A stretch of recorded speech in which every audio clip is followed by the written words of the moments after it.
High সবাই, কি অবস্থা সবার? চলেন আমসত্ত্ব বানাই। আমসত্ত্ব বানানোর জন্য আমি এখানে গাছ থেকে একদম টাটকা টাটকা আম পেড়ে নিছি। তারপর আমি আমগুলোকে খুব সুন্দর মতো খোসা ছাড়িয়ে ছোট ছোট করে কেটে তারপর টিউবওয়েল থেকে বেশ কয়েকবার পানি বদল করে ধুয়ে নিয়েছি।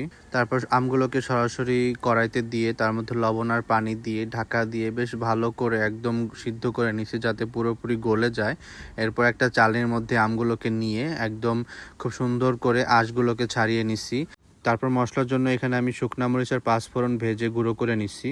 তারপর যে আমের রসটা বের করছিলাম সেটা কড়াইতে দিয়ে তার মধ্যে চিনি আর মরিচের গুঁড়া দিয়ে খুব ভালো মতো নেড়ে চেড়ে যতটা সম্ভব ঘন করে নিব। আর এখানে চিনি আর ঝালের পরিমাণটা নিজেদের পছন্দ মতো হবে। এরপর যে ভাজা মশলাটা করছিলাম সেটার গুঁড়ো দিয়ে আরও কিছুক্ষণ নেড়ে চেড়ে আরও ঘন করে নিয়ে তারপর নামিয়ে নিলেই হয়ে যাবে।